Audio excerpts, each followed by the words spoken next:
Hello and welcome. In the spirit of my brand new book, The Delicate Art of Transformation, I've been on a quest for truth. What does it actually take to create real, lasting transformation? And here you are on the precipice of something big. I don't think that's a coincidence that we should ignore. Welcome, my friend. Welcome to the True Transformation Summit. This is where true growth and transformation happens when the right person says the right thing at the right time and it all clicks. Those are the moments that make all the difference. And that is what this summit is here for. You're going to hear from some incredible experts who every single one I personally invited to be here. So listen with an open heart, do what they say, take what resonates, try the practices, get their free gifts, and let this space be the place where you find your next step. My name is Talia Joy. I'm your host. And if you want all the free gifts, the resources, and the only place where you can be entered for prizes, you can join the Insider Circle for free below. All right, without further ado, take a deep breath in. Think about what you are transforming, what you are here for. And let's dive into today's episode. Hello, Kiki. Welcome to the True Transformation Summit. I'm so happy you're here. How are you doing today, my friend? I am so good. Thank you so much for having me. It is amazing to be back in your space. Yeah, this is going to be an amazing conversation. I invited you because I love everything that you have to teach, but I love hearing you speak on and watching you practice your journey with money. And it's such, everybody, there's lots of people talking about money. There's lots of people talking about success. And from you, I always get this embodied, almost holistic view of it, meaning it's when we integrate the mindset and the physical practices, the somatic work, all of that. And you're just such a beautiful embodiment. I've literally watched you go up and down and all around and reposition and all these things we do as entrepreneurs.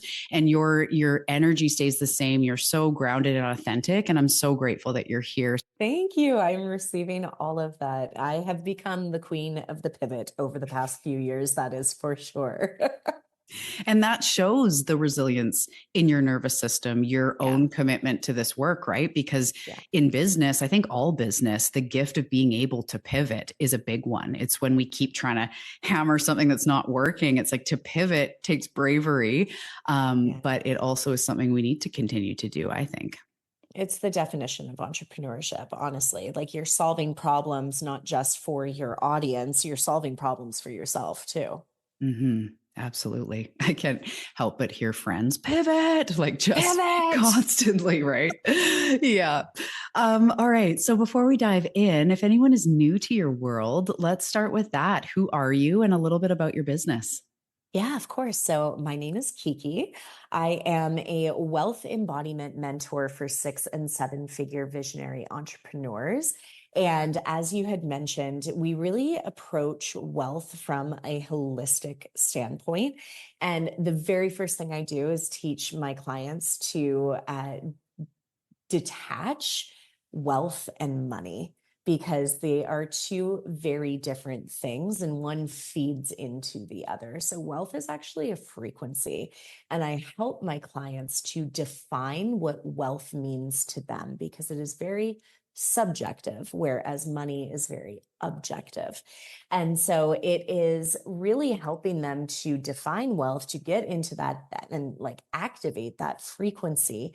And we do this through what I call the trifecta of wealth, which is your mind, body, and spirit. I do this through frequency, through regulation, and identity work. That is it's so powerful. And there's some people, especially entrepreneurs, that are kind of going, wait, what? Like we don't just set the goal, set the budget, and strategically plan. And I'd love to hear too, before we kind of even dive into that, what's your story been with money and your own journey that has kind of led here? If you're willing to share a little bit of that. Yeah, of course. So I started my business I started entrepreneurship in 2016. And as I got what we called the gateway drug to entrepreneurship, which was network marketing, one of the things was I was not like over the top obsessed with the product I was selling. I mean, I had full faith in it, but fitness was like not my passion. But as the business development came in, there was a big piece on self-development. And so the more that I studied personal development and mindset work, and then I landed into spirituality, it was like ping, ping, ping, like all of these lights went off in my mind, in my body. And I was like, I like this. What is this? Can I make a career out of this?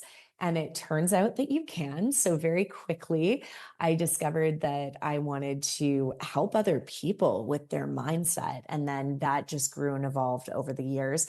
I started my own business in 2018. I quit my job. I went all in. It has been quite the journey and evolution. I saw a lot of success really quickly.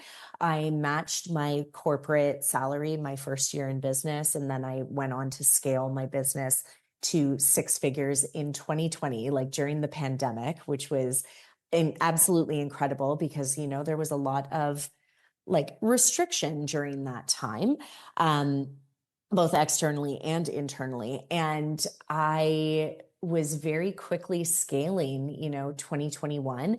And then I hit this upper limit. I had a friend who, you know, really couldn't celebrate my success, and she left. And then one of the other most important people in my life left. And there was just all of this chaos. And so, you know, I had this incredible business that in April of 2021, I was, you know, scaling to my first multi five-figure month, and then hit all of these upper limits. I couldn't believe that I was worthy. You know, it started bringing up all of this old stuff. And as it did, it really triggered a lot of my unworthiness wounds. It triggered a lot of my own money stories. And so over that time, you know, I was experiencing as well, like my own journey with what is this? Like, what is this money stuff?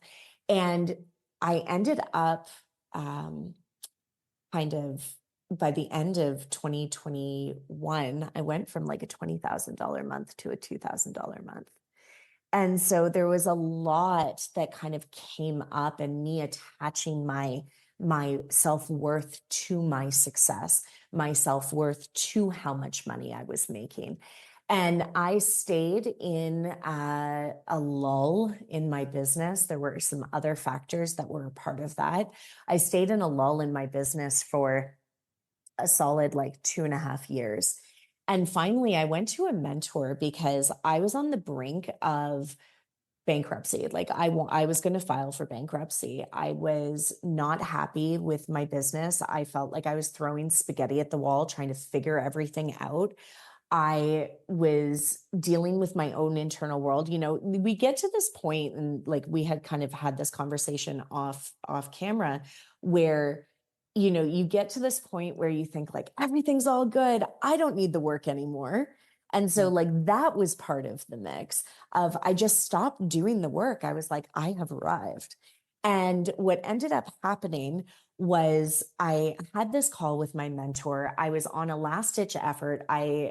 During that time, those 2.5 years, I lost, you know, so much of my business. I kept investing, trying to find the next thing outside of me. And as a part of that process, I ended up amassing like $60,000 worth of debt. So there was this whole thing where I had to like figure it the fuck out. I was at this crossroad of either I am going to go back to corporate and sell my soul, or I'm going to give it this one last ditch effort. And on that call with my mentor, she helped me realize, she was like, Kiki, what do you actually want? And it just hit me, like it channeled through of, I just want to be wildly wealthy. Mm. And in that moment, I did not recognize the words that were coming out of my mouth. I gasped. I covered my mouth. I was like, who just said that? Because that wasn't me. And then in that moment, the brand that is, here today talking to you about wealth embodiment was born. And very quickly, things started shifting. I had been practicing right before that call, Kundalini, for about 40 some odd days.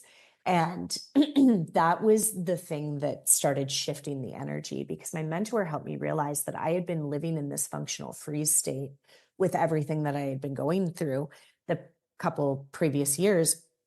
And my body did not feel safe. It didn't feel like a safe place to be. So how the fuck are you going to be creating, this visionary stuff when you literally are just thinking about surviving day to day to day? And this is the work that I never want women to have to experience ever. It's the work that will lead to women never having to experience the fight or flight, the survival mode, the sacrificing their dreams, their desires, their, giving their power over to something or someone outside of themselves. And so my whole mission and goal is to help empower women with their finances so that they can have everything that they've desired. Wow, that's just so incredible hearing your story. So freaking relatable. Like, I feel like you just took the words out of my mouth of what I was going through before my big crash and burn, and, how I've been picking up the pieces, because it's so, everyone listening, most of you guys are going to be entrepreneurs because of the, the topic and Kiki's work. But even if you're not, that crushing pressure of having to figure it out. And it's almost like, for me, I didn't realize I was burned out. It's like someone says burnout, and I kind of go, well, yeah, like I have 3 kids, I've got a business, I've got this, I've got that. I'm definitely exhausted, but like, what am I going to do about it? I can't just, start lounging and whatever. Like, I'm trying. Okay. And it's almost that I'm trying, and the business, I'm trying. I'm figuring out the plan. I'm going to clear some space this weekend. We're going to figure out the plan. But doing that for years is almost like a special flavor of burnout. It's almost like entrepreneur burnout, can you relate to that? 1000%. There was this time where I just remember like the wheels were spinning nonstop. Like, you need to do this, you need to do this, you need to do this. But I physically could not bring my body to move, to do it. And the biggest piece of what I teach with my clients is that we cannot, specifically as women, we cannot logic our way to success. There is a logical piece that comes in, but it is not the first thing. And so this is where my frequency first approach to wealth embodiment comes in, is that it is energy. It is that combination of your mind, of your body, and of your soul. Those 3 things have to be running in unison, and you cannot have one without the other. It's a triangle for a reason, because if you remove one of those pieces, the whole structure collapses. Wow, that's really beautiful. I've always felt like money was always a challenge with me. I would say my physical body and money. I always felt like I would get these intuitive nudges of, if I would have made the 10K months when I first tried, and the 100K months or years or whatever when I first tried, I wouldn't have gone through such deep, intense healing. I don't know if I would have found my mom wound, inner child work, shadow, my physical habits, lack, scarcity, the root chakra. Like, I just think about my quote unquote money problems led me to so many of these places that and sort of in that, it shows me how intertwined they are. And that trifecta, we can have the soul and be doing our soul's work and have a strong intuition. And, maybe we're taking tons of action as well, but that body piece is missing. The trifecta you're talking about is so true. And it may ask us to do a lot of fucking work and purging and reorganizing our nervous system and all this stuff that we need to do.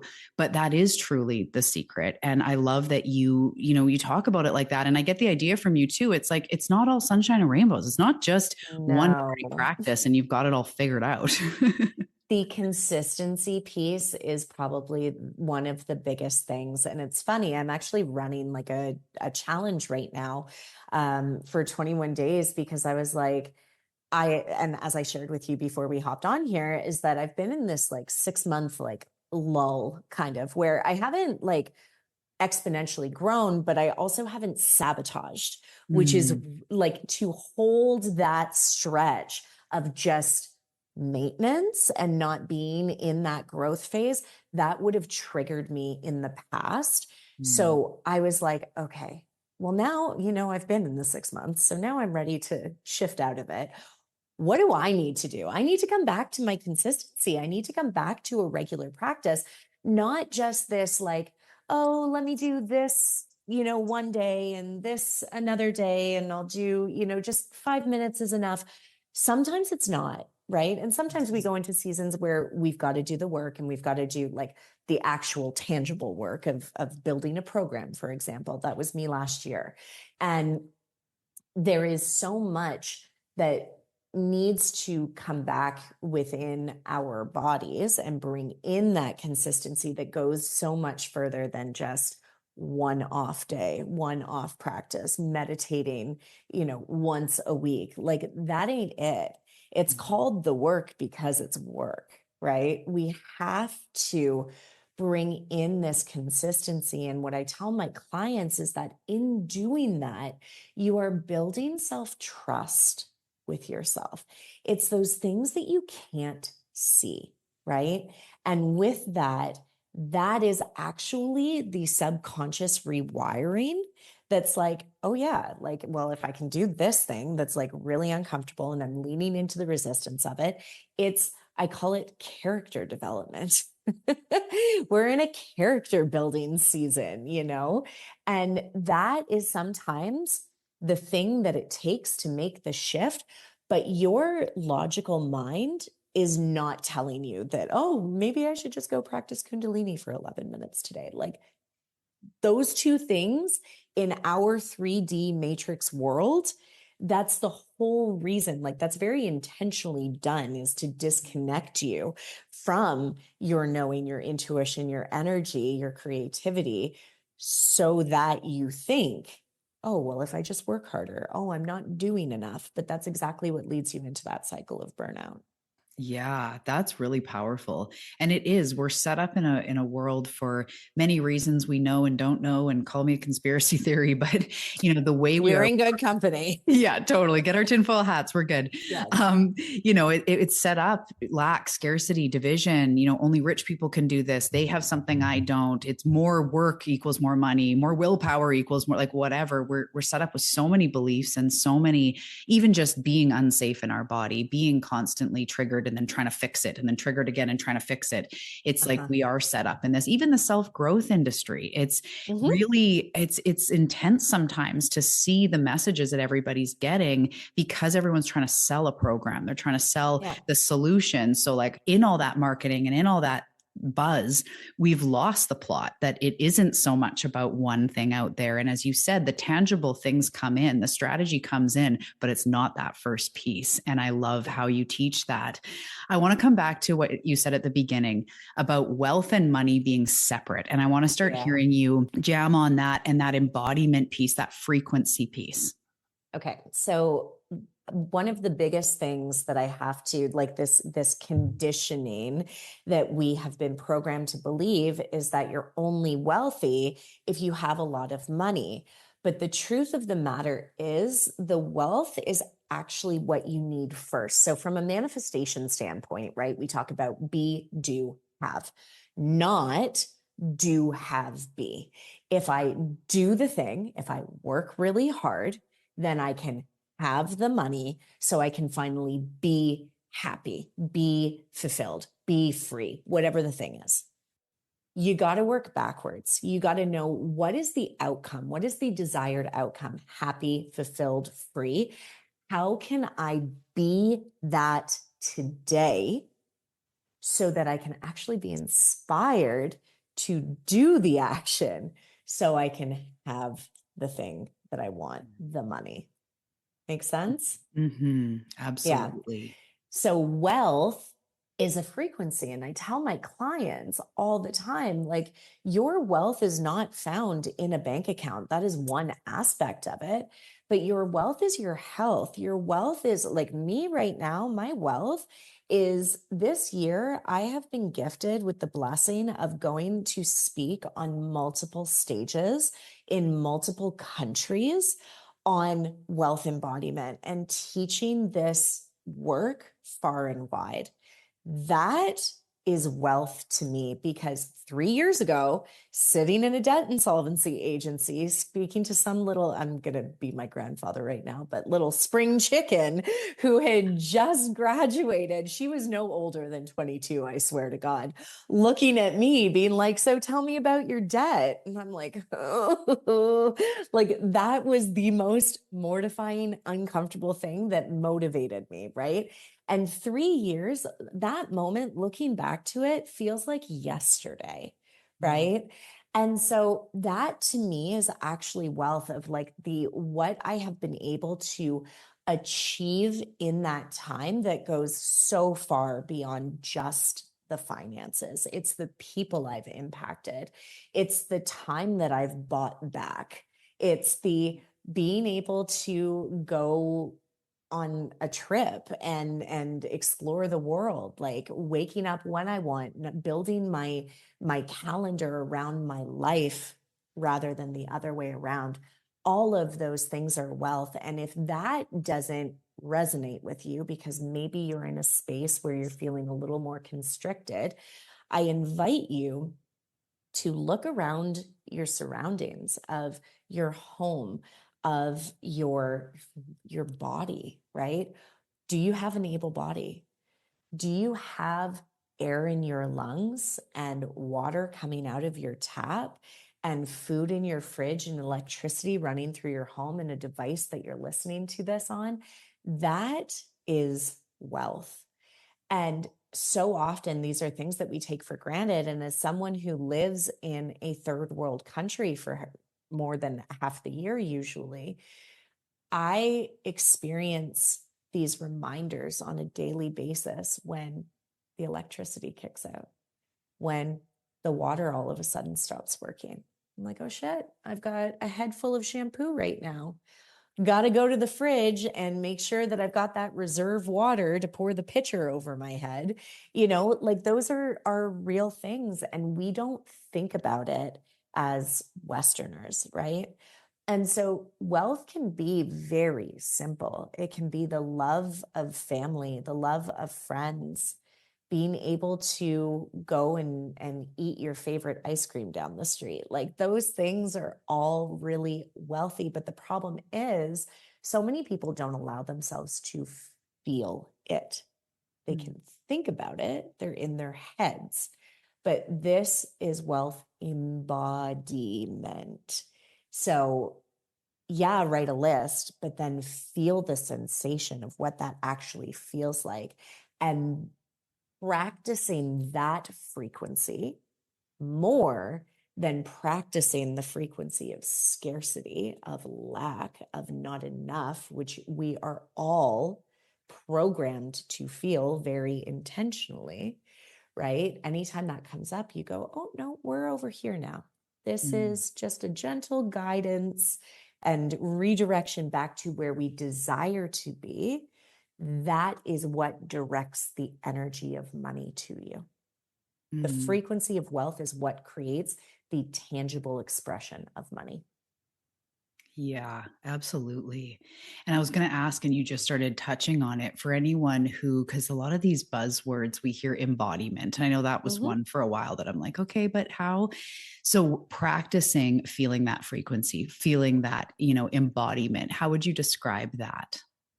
So for me, one of my favorite ways to do wealth embodiment is by, like meditative practices are great, but again, they can only go so far if you're someone who spends a lot of time in your head. So embodiment is allowing your body to actually feel the sensations of what's coming up for you, but not just the good. You have to sit with the quote unquote, I hate calling it good, bad, but Mhm. it's like the higher, we're always seeking the higher level frequencies. But the truth is, as above, so below. So Mhm. when we are like, no, I don't have time to feel you. No, you're wrong, you're bad, you're uncomfortable, you're painful, right? Well, as much as you are willing to feel the uncomfortable is what you're going to allow yourself to feel the good. Like as much pain you are willing to experience is as much pleasure as Mhm. you're going to be able to experience. So if you're in this small little space where you only go 1 degree to the left to the discomfort, you're only ever going to be able to experience 1 degree to the Mhm. right to the pleasure. But if you slowly start giving yourself the permission to feel, to be in the body, that is embodiment, to be in the feeling of the pain, the hurt, the anger, the whatever it is that you've been repressing for so long, you've been ignoring or numbing, right? With all of these beautiful things that we have at our disposal, like alcohol and drugs and social media and, all of that. It is the welcoming of like, it's safe to feel that. And when Mhm. you do, you're going to very quickly notice how much goodness is going to start to flood into your life because you're creating space for the good to come in. But right now, it's your energy body is clogged up with all of the emotions that you have not been giving yourself permission to feel. Yeah. And this is so important. I mean, as you're speaking, it could apply to anyone, but business owners, entrepreneurs, those like us, coaches, mentors, whatever, entrepreneur style it is, it can feel so difficult to separate that because like, well, we have to keep the lights on. We have to though. We have to, business growth plan. And as you're saying, it's like it's not that leads to the wealth ultimately. It's that energy first. It's that be first before we do and have. It's that be. And I just love the way you're speaking to that because especially as entrepreneurs, we have to remember that it's time to get back into the body to experience wealth in a new way. And I love that you say it like that because, we hear just be grateful for what you have or shift your Mm, focus, not on lack, but what you have. And you're saying that, but in a much more understandable way. Wealth isn't just dollars, richness is everywhere. I can mhm. be eating a fruit salad going like, oh, this is abundance right here. A hug with a friend, a good laugh. And I love that as entrepreneurs, we have to remember that as well. And I appreciate that so much. Yeah, thank you for sharing that because it's true. It's like again that programming, that conditioning, it runs so deep to think that wealth is just about money. But and a simple practice for anyone that's listening to this is like where are you not giving yourself the gift of the glimmers in your life of like those little micro moments of appreciating, and this might sound corny and cliche, but appreciating a rainbow after a storm or your the smell of your favorite flower, the taste of your favorite food, right? I always tell my clients like I love roses, specifically white roses. They just do something to my soul. They make me feel so good. And for a long time, I couldn't afford, I still don't usually buy myself a full bouquet. I couldn't afford to for a very long time. And so what I do to like make myself feel wealthy is I'll go into the store, go into the florist, and I'll buy one single stemmed white rose. Mm. And I'm not even kidding you. People joke with me all the time, like I am a flower whisperer because the appreciation of that single stemmed rose, I can make flowers last for like 3 weeks because of the love and the energy that I pour into them because I look at them every day and I smell them and I'm like, you are just so beautiful. Like it is an essence, right? But that is the frequency of wealth that we are talking about. That is the embodiment. Goes Yeah. so much deeper than money.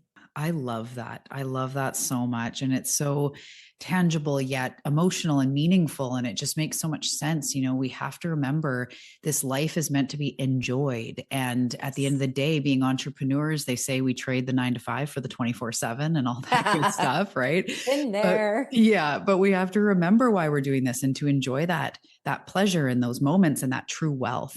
So as we start to wrap up, I want to talk about and ask you about liberation when it comes to finances. So a couple years ago, I stood on stage for the very first time declaring, I just volunteered myself up on the stage. It wasn't like a keynote or anything like that, but I had just declared myself the wildly wealthy woman. And this was maybe like 6 months into the journey. And I shared on stage, there was a practice of like, give your elevator pitch and what your business is. And in that moment, I was like, I want to take women specifically from financial literation, like from being financially literate to being financially liberated. Mm. And the entire room gave a resounding like, yeah. I was like, oh, we are on to something here. And so it's always stuck with me because I will never forget that moment, that like resounding collective yes. Um, and so for me, I really believe, just like how we started and we shared, that wealth is subjective, liberation is also subjective. But for me personally, it means that I am able to do what I want, when I want, how I want, and where I want without having to ask any permission, specifically from my bank account. It's Mm. just the desire of yes. It is that yes frequency. And so that to me is liberation. But as a collective with women, one of the biggest things that I have seen within my own upbringing, within people that I love and care about, is women being financially abused, whether that be by the system, by men, by, corporation, like just it is everywhere. It is systematic. And so I really want to empower women to take back the onus and put the onus on them to not just become financially literate. That is the bare minimum that we are working with in my world.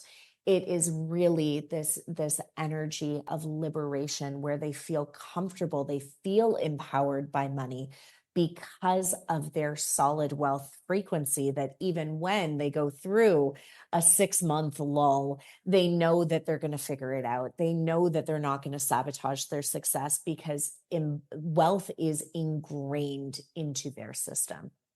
That reminds me of freedom. That's one of my core values. Exactly. And when I think of money, it's like what you said. I want to be free to buy the organic whatever, book a trip Yes. here if I need new shoes, if I want something, whatever. I just want to feel free. And Yeah. so what you're talking about, that liberation, I'm sure why there was this huge like, oh, is because yeah, like we're kind of striving to be literate. Some people were taught really well by their parents or whatever with money. Other people weren't. We're trying Yeah. to figure it out and how do I save and what are investments? But you're taking that so much further where it's not just about the literacy, which is, like you said, bare minimum, especially if you're going for success. And it's that liberation. So when people come to you and they're saying like, I've got this business, we're going, but money's so tight. It's always so tight. Where do we start from feeling like, yeah, I've got this business, I'm aligned, I feel like it's meaningful and purpose filled, but money just feels hard? Where do we kind of start in our own business to switch that around into more liberation? Yeah, I love that question. So my biggest thing, the thing where I was in this like shift of, okay, I just had this meeting with this spring chicken and I'm not going back to corporate. I am going to figure this the fuck out. And I was like, I have the proof. I created a 6-figure business once. I could do it again. Where was I in that process? And the biggest thing was that I came back to my frequency first. And again, it defies logic, but we really need to slow down in order to speed up. You cannot solve the problem from the frequency it was created in. So you must first go inward and work on what is inside to be able to then dictate the external, which is the money. So my invitation would be to come and see me, to come and practice your free gift that you are going to receive. And then when you're ready to go deeper, to come find me. Absolutely. Thank you so much. This is, I mean, we could talk forever. This is such an important piece. I love too that you focus on women and entrepreneurs. We need that help and that support to take that money and that power back into our hands. And so I thank you so much for the work you do and for everything you shared today. It was amazing. So tell us more about this gift that you're giving away to everybody. Yes. Okay. So we are going to be gifting you guys the soul activation practice, which I have adapted from a Tony Robbins practice, and giving credit where credit is due. It has been the most pivotal game changer for me, because what we are doing is we are really changing your state. So it's going beyond a gratitude practice. It is seeing yourself as your future self, but with that energy shift to go along with it. So really, we are activating the mind, the body, the soul, all in this one 15-minute practice. And I promise you, if you take this seriously, it is a science-backed modality. So if you take this seriously, you practice it every single day. I will just share very quickly. I started in 2020 with, I think I got to May, and I was nowhere near a 6-figure business. And I started practicing probably in about like June, July. And I finished the year at over 100,000. It was like 100,000 and something dollars, like $100 or something like that. It was crazy, but we had just made it past the finish line. And I came back to this practice again when I was in that like pivotal moment in 2023. And again, that 2024 and 2025 were both 6-figure years in my business. Yeah, it's the energy first. As Kiki says, it's the energy first. Absolutely. Oh, And all of my clients will agree with you. yes. Oh, thank you so much for that gift. That sounds incredible. It's going to be in the show notes. If you're part of the Insider Circle, it's given already, sent to your inbox. And you also have something that we're putting into the prize draw for this week. Tell us about your app and what you're giving away. Yes. Okay. So it's called Rituals, which I am just like obsessed. Richuals. You have to trademark that shit because that's like I'm your going word. to. Yes, I'm going to. And it is an app in development, as I was sharing with you before. So basically what we're doing is we're actually building this out together. It is where I give you a couple modalities every single month that you can practice in like 5 to 15 minutes. So you really have no excuse. And then on top of that, you also get a live group coaching call. So this is really your space to come, be supported, receive that frequency first medicine of the mind, the body, and the soul, and then to also get support on demand from me. And this, I'm giving you guys, or whoever wins the prize, 3 months access to this space. Oh, that's incredible. I've been watching you and your rituals, and I see you practicing, and I always want to know, like, what is she actually doing? So I love that there's an app. Thank you again so much, Kiki. This has been so valuable. And I thank you so much for your time and just for the generous work you do. Thank you, my love. I'm so happy to be here. Thank you for tuning in to the True Transformation Summit. Make sure to take what this guest said, implement it into your life, check the show notes for their gift and to follow along on the journey, and make sure to tune in to the next guest episode. Namaste.